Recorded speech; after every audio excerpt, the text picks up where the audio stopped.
옆에 분하고 인사하시겠습니다. 사랑합니다. 네, 인사하시죠. 네. 태초에 하나님께서 에덴 동산을 만드시고 아담과 하와에게 그 만드신 모든 것을 다스리는 그런 복을 주셨습니다. 에덴 동산에는 정말 아름다운 것들이 가득했을 것입니다. 풍성한 나무들과 그리고 실과들, 그리고 한가로이 거니는 동물들, 지저귀는 새들, 온 세상을 다 뒤져도 저희들이 너무나 아름다운 곳에 살고 있지만 훨씬 더 아름답고 멋진 곳이었으리라 그렇게 상상이 됩니다. 하나님께서 주신 그 에덴을 아담과 하와는 마음껏 누리면서 그렇게 살았습니다. 여러분, 아담과 하와에게 하나님께서 주신 축복 중에 가장 귀한 큰 축복이 무엇일까요? 그 에덴 아름다운 곳에서 살았지만 그 모든 것이 축복이겠지만 가장 큰 축복은 바로 하나님과의 관계입니다. 하나님과의 관계 안에서 모든 축복이 흘러나오기 때문에 그 관계 안에 있을 때, 하나님과 바른 관계 안에 있을 때 그 모든 것들이 축복이 되는 거죠. 그러나 하나님과의 관계가 단절된다면 아무리 좋은 것이 있어도 그것은 복이 아닌 것입니다. 하나님과 함께 하시고 하나님이 우리와 함께 하시고 또 하나님 은혜 가운데 함께 교제하며 하나님 안에 온전한 관계 속에 있을 때 우리는 하나님이 주신 그 모든 것을 누리며 살아갈 수 있는 것입니다. 하나님은 아담과 하와를 지으시고 아담과 하와에게 모든 것을 정복하고 다스리는 그런 축복 또 명령을 주셨습니다. 그리고 아담에게 모든 동물, 식물, 모든 동식물의 이름을 짓게 하셨습니다. 여러분, 이름의 의미는 무엇입니까? 그 이름은 그 존재가 살아가는 이유이고 목적을 드러내고 그 존재의 가치를 드러내는 것입니다. 이름을 짓는다라는 것은 어떤 것에 의미를 부여한다라는 것은 가치를 부여한다라는 것은 창조주가 하시는 것이죠. 그런데 그것을 하나님께서 아담에게 하도록 허락해 주신 것입니다. 아담을 위해서 하나님께서 예비하여 주셨고 하나님께서 친히 의미를 부여하셔야 할 그곳에 아담으로 하여금 그들의 삶의 목적이 무엇인지, 존재의 가치가 무엇인지, 그들이 살아가고 있는 의미가 무엇인지 그것을 드러낼 수 있도록 이름을 짓는 특권을 주신 거죠. 하나님이 하셔야 할 일을 아담에게 주신 것입니다. 그 이유는 무엇이냐면 아담이 모든 존재가 살아가야 할 이유와 목적이 무엇인지 알고 있었기 때문입니다. 그렇기 때문에 아담은 이름을 지을 수가 있었던 거죠. 그 모든 동물, 식물들의 존재 이유, 목적을 알고 있는 아담이 하물며 자기 자신이 왜 존재하고 있고 무엇을 위해서 살아가고 있는가 그것을 모르겠습니까? 자신의 존재 이유와 목적에 대해서도 분명히 알고 있었을 것입니다. 그럼에도 불구하고 아담은 하나님과의 관계가 깨어지면서 자신의 존재 목적을 상실해 버렸습니다. 자신이 왜 그곳에 존재하고 있는지 그 이유를 잊어버린 거죠.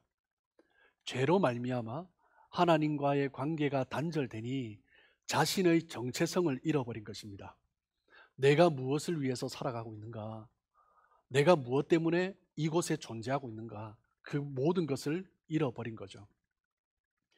여러분, 우리 인간은 하나님의 형상으로 지음받았기 때문에 하나님과의 바른 관계 아래 있을 때 비로소 우리의 삶의 목적과 정체성을 바로 깨닫고 그렇게 살아갈 수 있는 것입니다.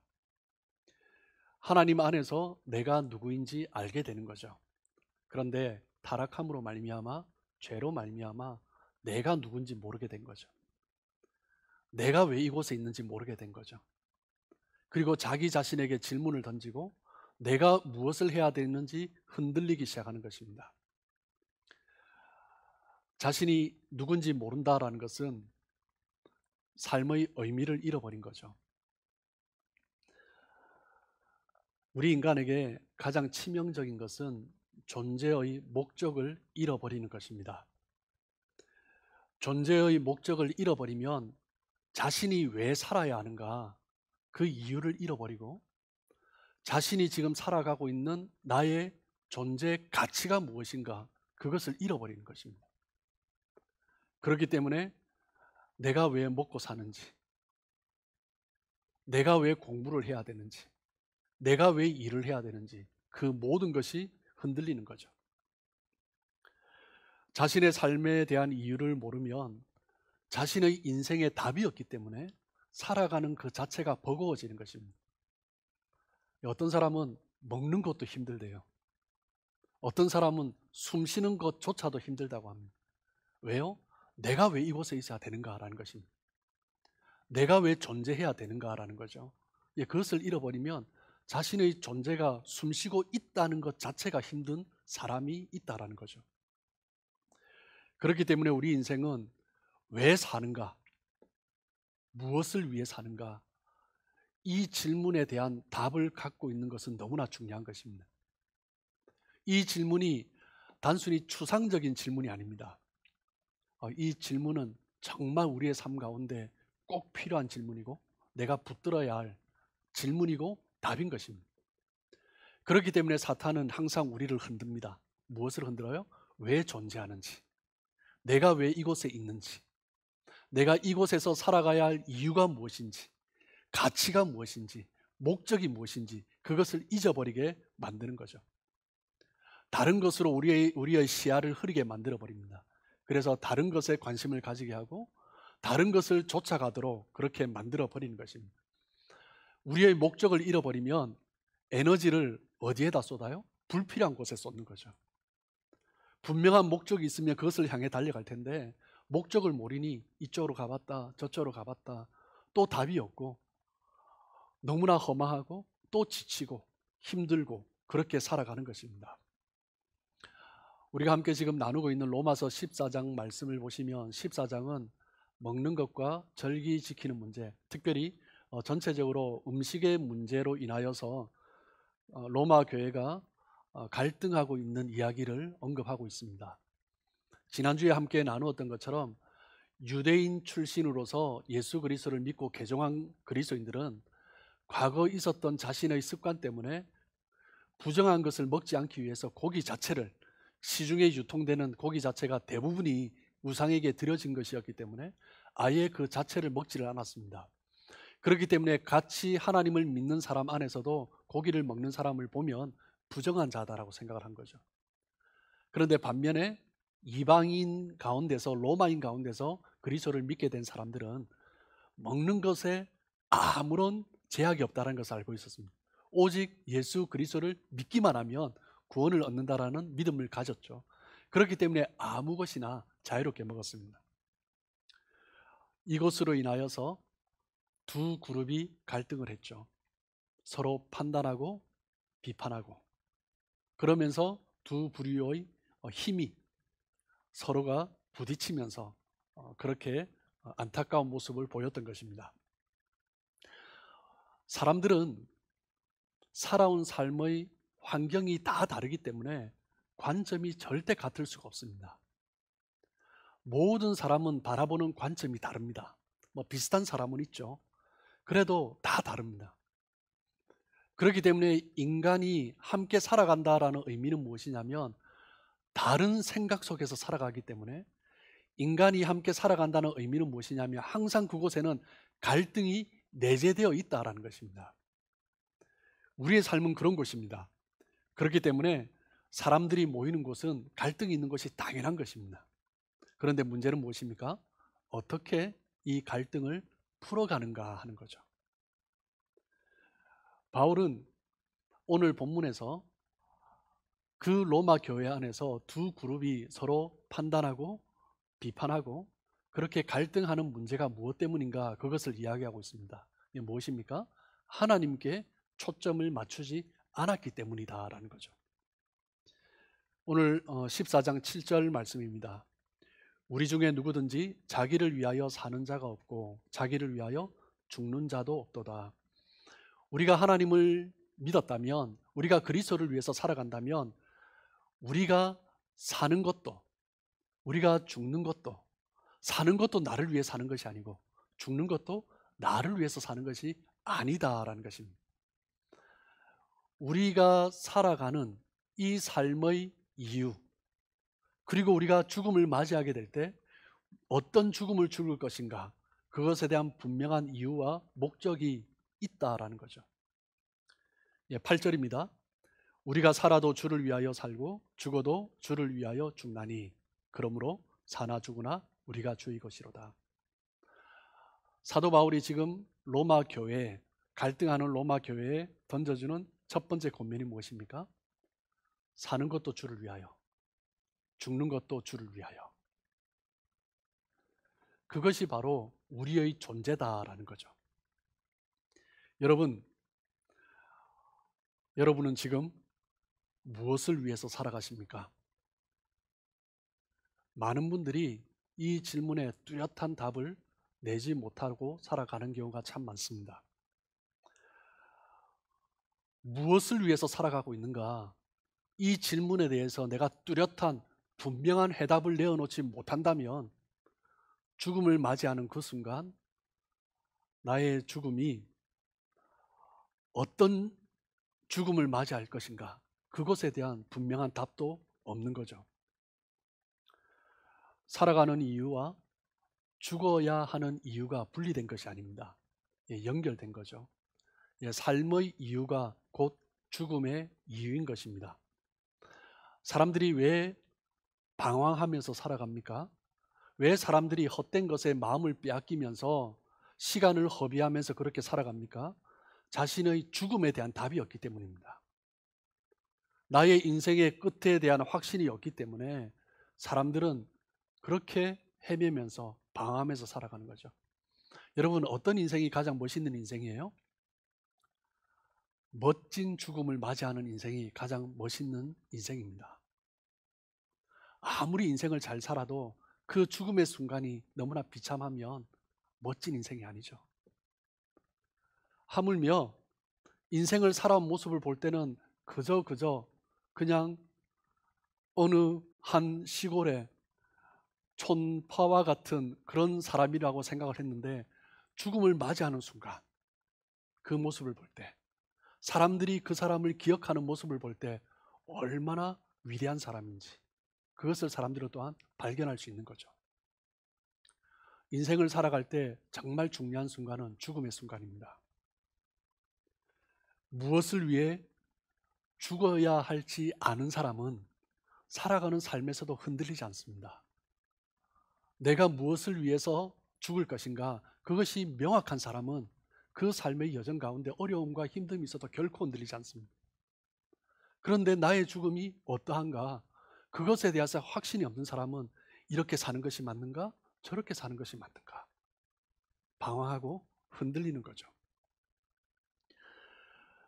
많은 사람들이 삶의 이유와 목적, 이 본질적인 질문에 대해서 질문하지 않고 답을 갖고 있지 않기 때문에 사람들은 살아가면서 무엇에 관심을 갖냐면 어떻게 살 것인가 방법에 관심을 갖습니다.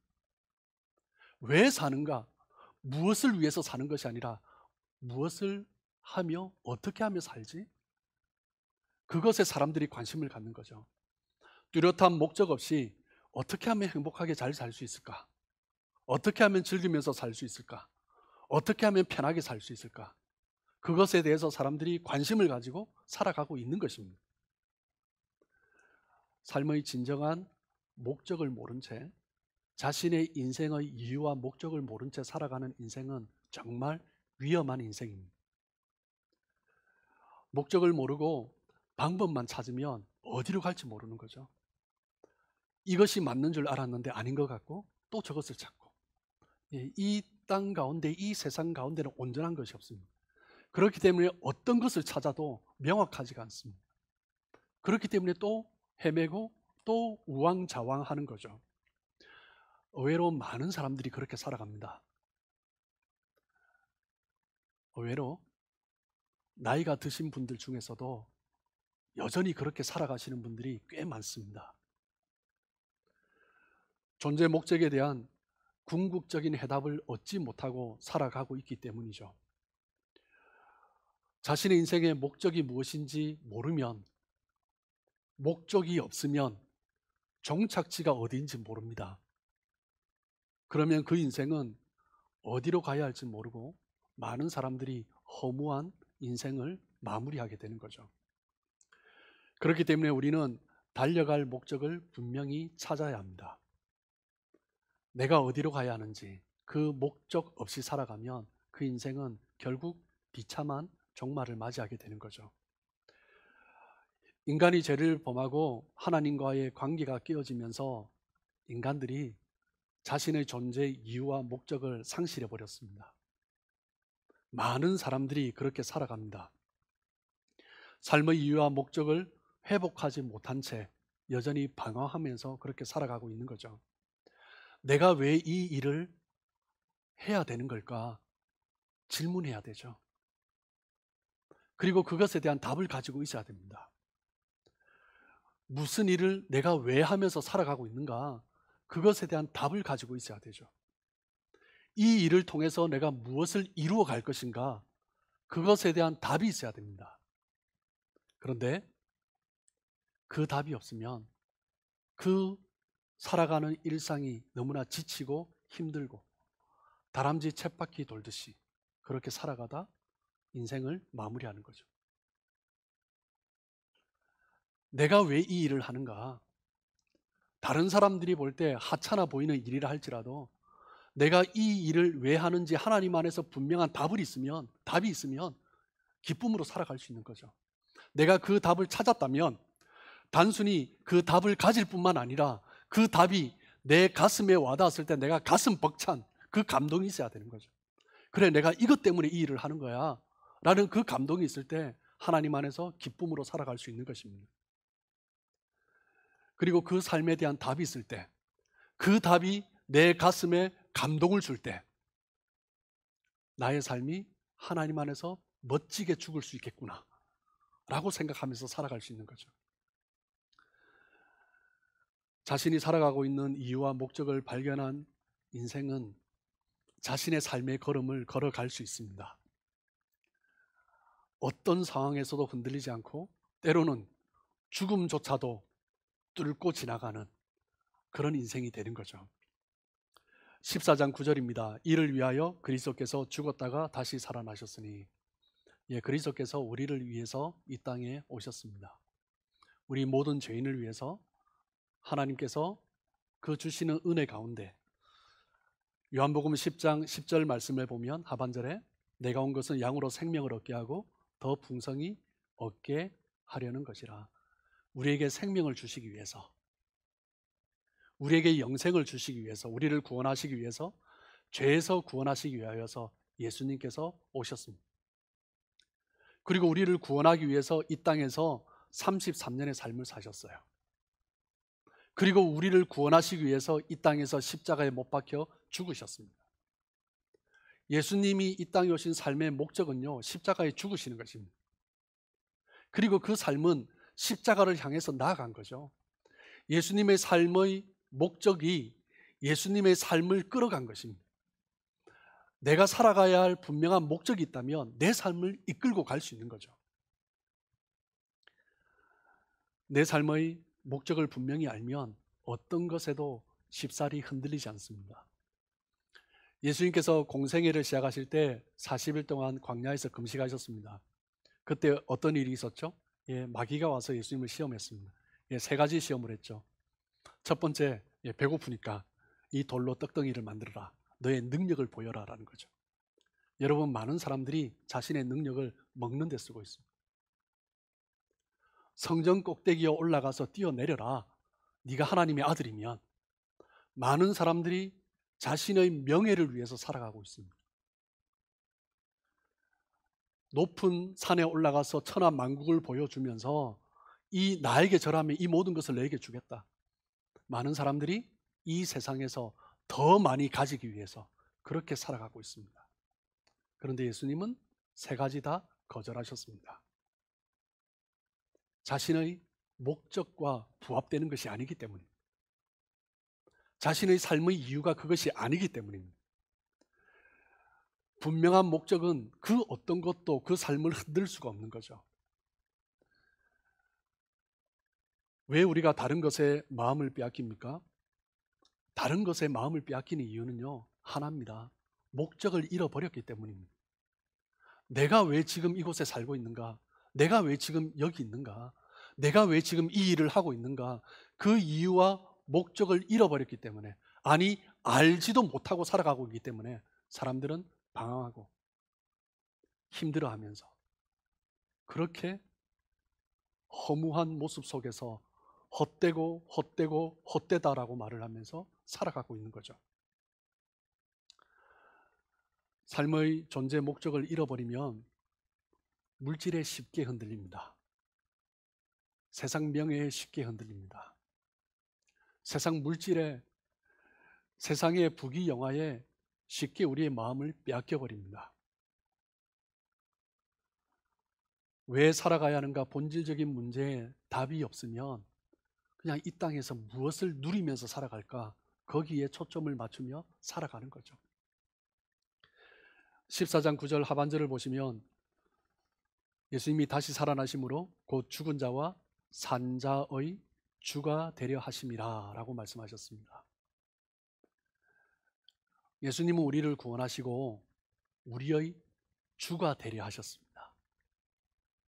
그 의미는 무엇입니까? 우리는 예수님의 종이 되는 거죠. 주인을 위해서 살아가야 하는 거죠. 그리고 주인을 위해서 죽어야 하는 거죠. 사도 바울이 지금 그것을 이야기하는 거죠. 왜 살아가야 하는가? 예수님을 위해서.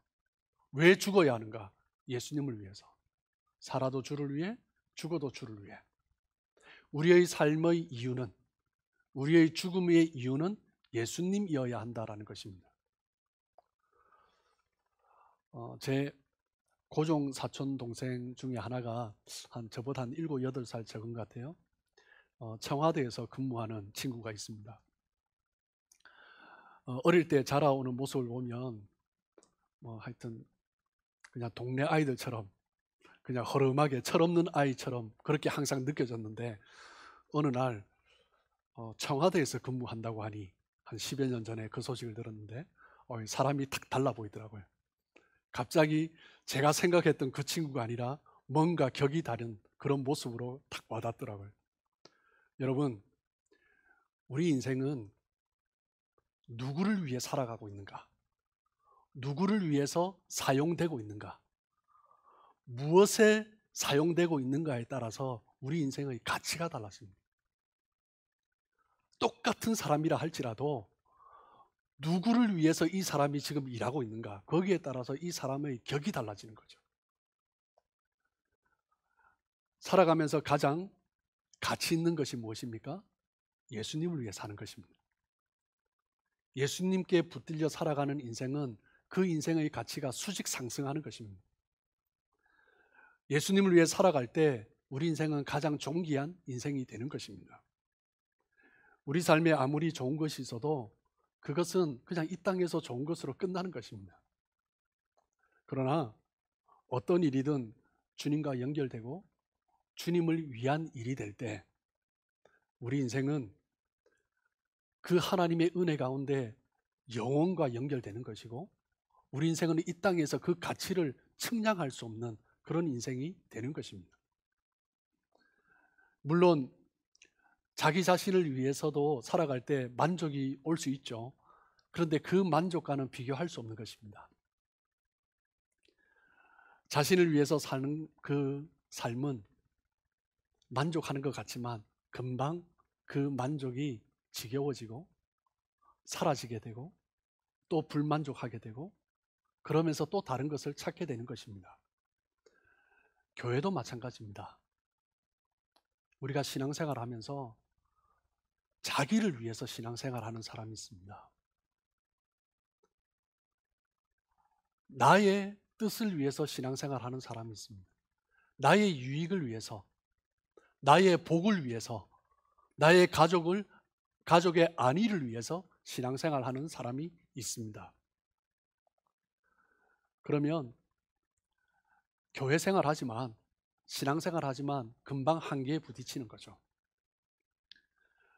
만족보다는 만족스럽지 못한 일들이 더 보이게 되고, 자신이 원하는 것이 이루어지지 않음으로 말미암아 불만이 쌓이게 되고, 그러면서 주변의 모습을 바라보면서 원망하고 불평하고 비판하고 그렇게 판단하면서 갈등하게 되는 것입니다. 여러분, 로마 교회의 문제가 무엇입니까?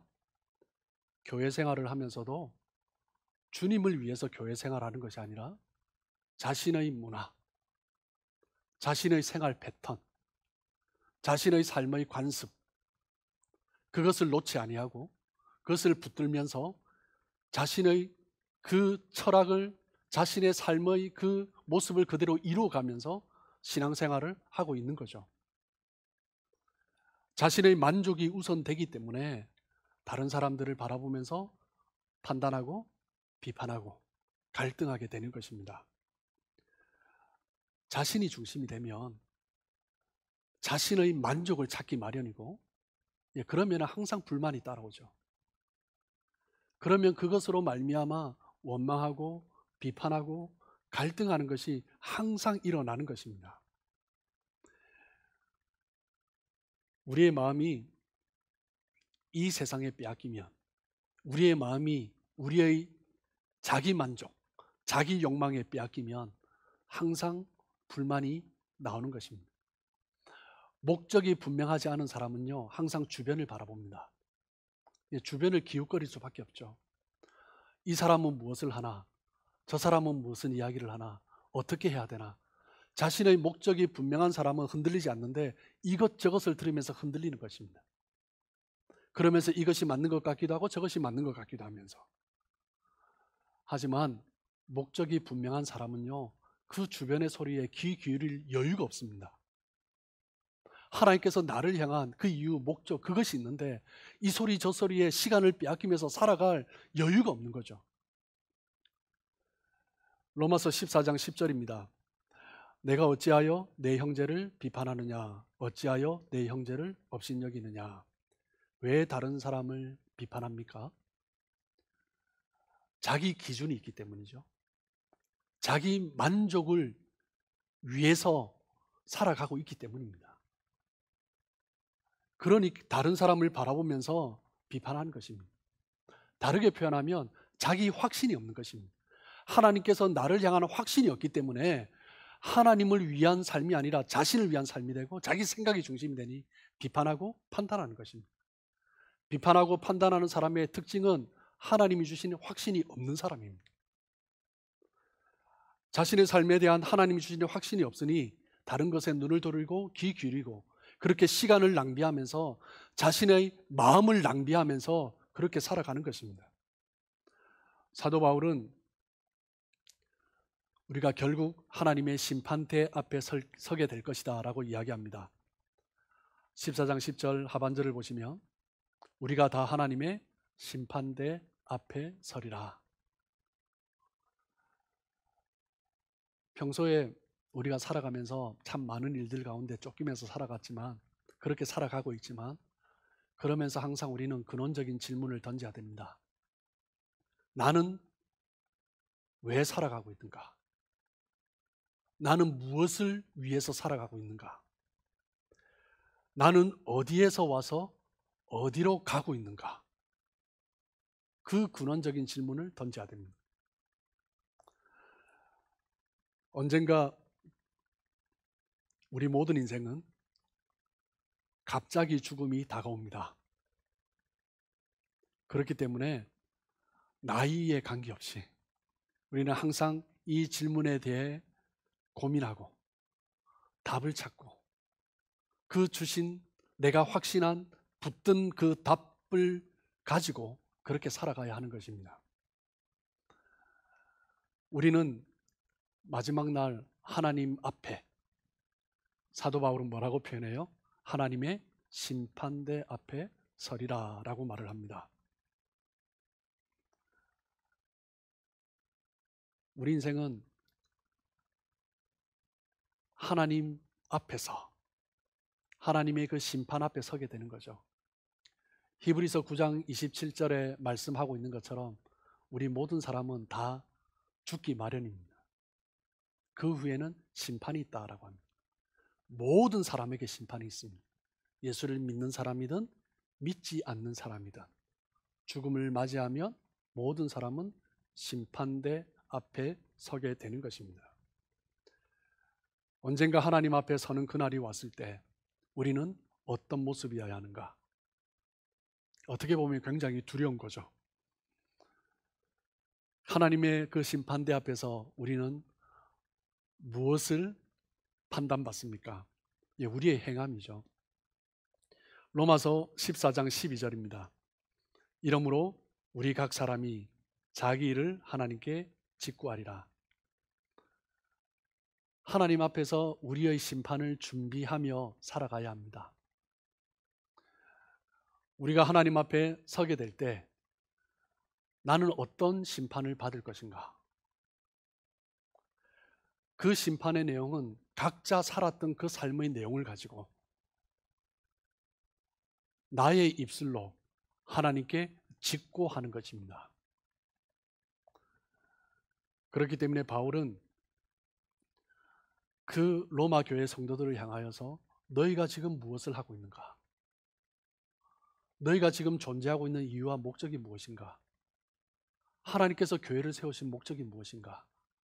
너희들이 하나님 그 앞에 서게 될 텐데 하나님 앞에서 너의 입술로 말을 하게 될 것이다. 그것을 지금 이야기하는 거죠. 예수님 또한 우리가 항상 하나님 앞에 설 그날에 대해서 엄중하게 말씀하셨습니다. 다른 사람이 어떻게 행했는가 그것을 생각하기 전에 먼저 자기 자신을 돌아봐야 한다는 거죠. 우리가 어떤 모습으로 살아가는가? 예수님은 1만 달란트, 100데나리온, 빚진 자, 그 종의 이야기를 하시면서 유대인들에게 말씀하셨습니다. 마태복음 18장 23절 말씀을 보시면 그러므로 천국은 그 종들과 결산하려 하던 어떤 임금과 같으니 결산할 때에 만 달란트 빚진 자 하나를 데려오매 갚을 것이 없는지라 주인이 명하여 그 몸과 아내와 자식들과 모든 소유를 다 팔아 갚게 하라 하니 그 종이 엎드려 절하며 이르되 내게 참으소서 다 갚으리이다 하거늘 그 종의 주인이 불쌍히 여겨 놓아 보내며 그 빚을 탕감하여 주었더니 여러분 이 종이 지금 얼마나 빚졌어요? 1만 달란트. 그 당시 하루 노동자의 품삯이 한 데나리온이라고 해요. 그런데 이 한 데나리온과 한 달란트의 차이가 어떻게 되냐면 이 데나리온이 6천 개가 모여야 6천 데나리온이 1달란트입니다. 한 데나리온이 노동자의 하루 품삯이에요. 그런데 이 사람이 1년 동안 한 푼도 쓰지 않고 다 모았다고 생각해 봅시다. 예를 들어서 1년에 한 300데나리온을 모았다. 그러면 6천 데나리온을 만들려면 얼마가 걸립니까? 20년이 걸리죠. 한 달란트를 모으는데 20년이 걸립니다. 그런데 이 종은 지금 얼마를 빚졌어요? 1만 달란트. 20년 곱하기 1만 하면 얼마예요? 20만 년이 걸리는 거죠. 노동자의 품삯으로는 20만 년을 안 쓰고 모아야 모을 수 있는 돈이 1만 달란트입니다. 자기가 감당할 수 없는 빚이죠. 그 빚을 임금께서 주인께서 탕감해 주신 것입니다. 그런데 이 사람이 그 빚을 탕감받고 나가면서 한 동료를 만나죠. 자신에게 얼마 빚진 동료예요? 100데나리온 빚진 동료입니다. 100데나리온 정도면 한 3개월치, 4개월치 정도 품삯이 되겠죠. 지금 저희 캐나다 달러로 계산을 하면 한 달에 한 3,000불, 5,000불 그 정도 계산을 하면 3개월치에도 한 12,000, 15,000불 정도 될 것입니다. 적은 돈이 아니죠. 그런데 1만 달란트, 1만 달란트를 계산을 해보니 100억 달러입니다. 100억 달러. 원화로 계산하면 1경입니다. 1경.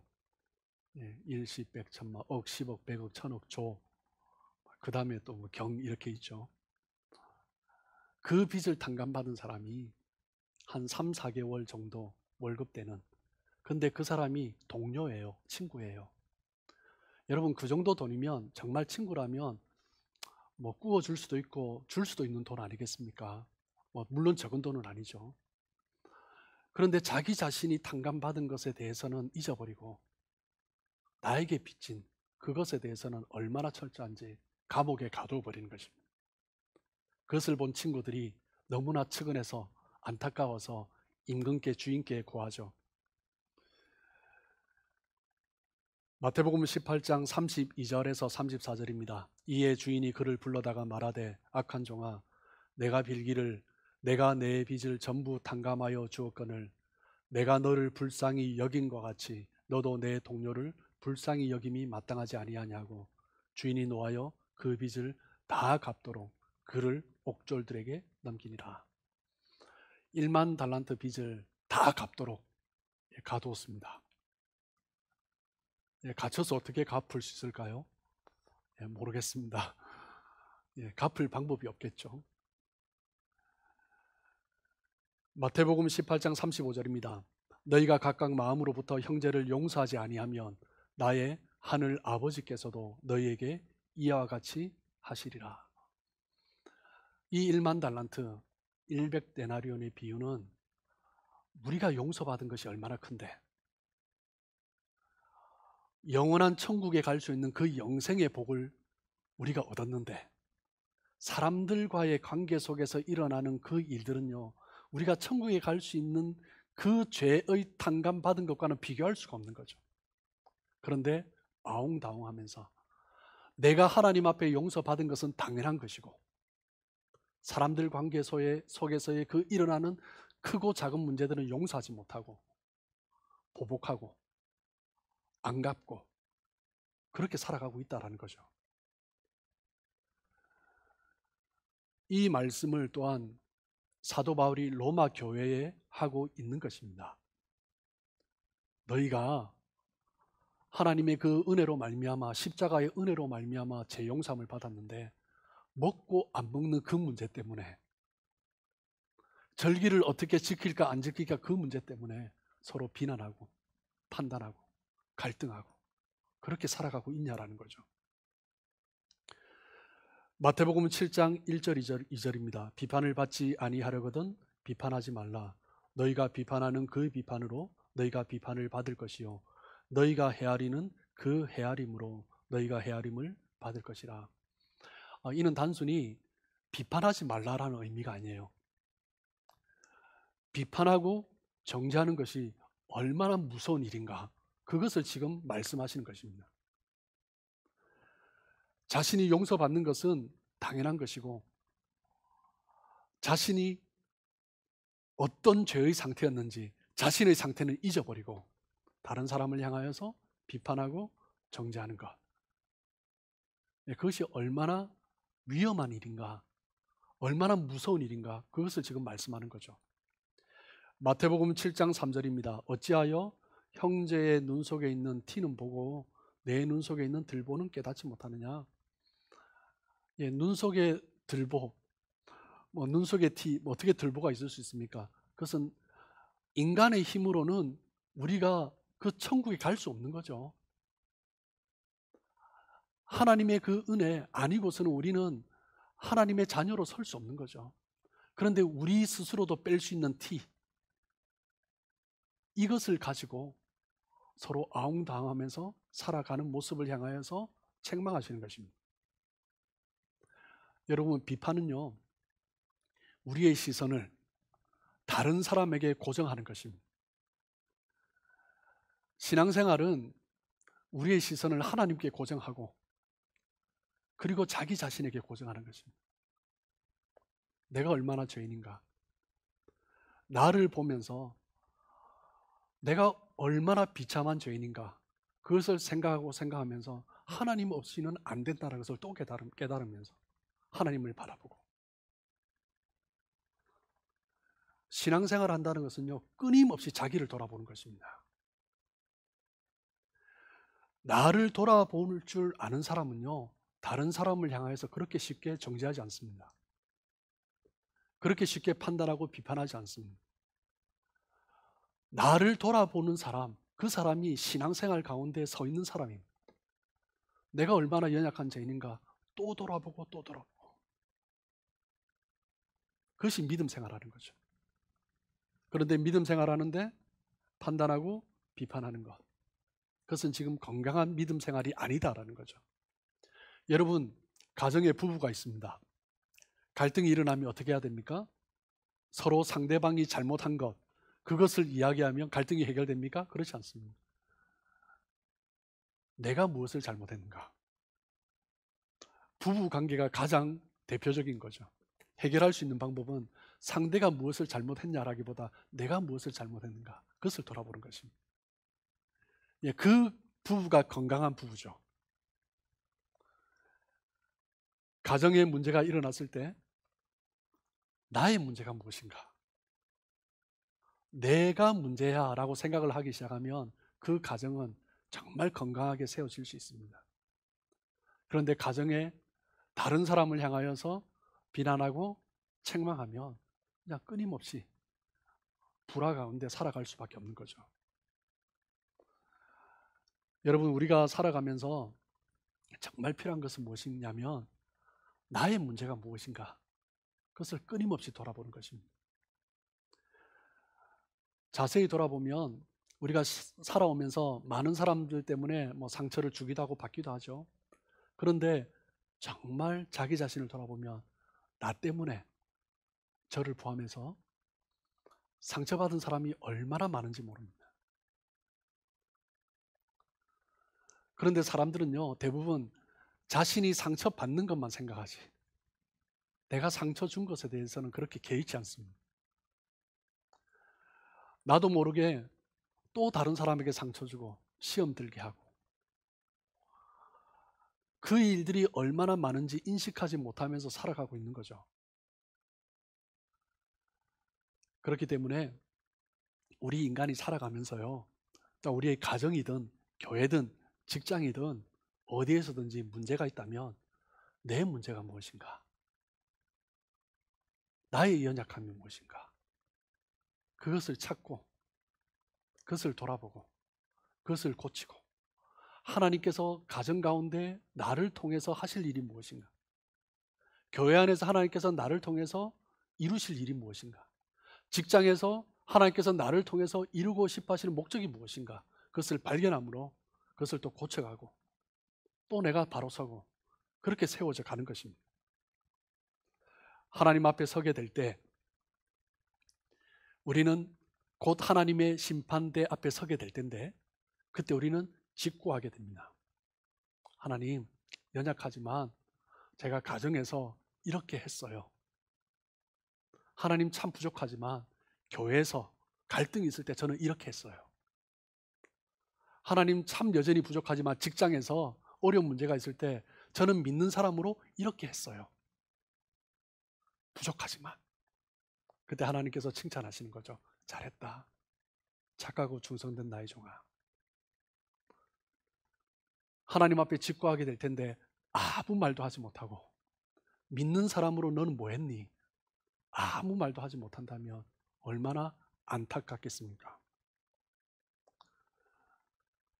우리는 이 땅을 살아가며 한 가지 목적입니다.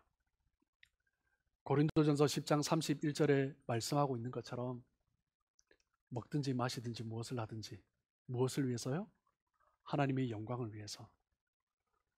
하나님께서 우리를 부르셨기 때문에, 하나님께서 우리의 주인이 되어주셨기 때문에 그 주님을 위해서 살아가는 것이 우리의 인생입니다. 그러면 우리의 주인 되신 주님께서 우리의 인생을 책임지실 것입니다. 내가 계획하고 내가 나를 위해서 애쓰고 살아가는 것보다 주님 주시는 그 은혜 가운데 주님께서 세우신 그 자리에서 주님을 위해서 살아간다면 주님께서 나 스스로 채울 수 없는 그 기쁨, 그 만족을 부어주시고 정말 감사함으로 기쁨으로 죽음을 맞이하게 하여 주시고 주님 앞에 설 그날을 바라보면서 살아갈 수 있는 것입니다. 여러분, 기쁨으로 살아가시고 기쁨으로 죽음을 맞이하시는 우리 모든 성도님들 되시길 주님의 이름으로 축복합니다.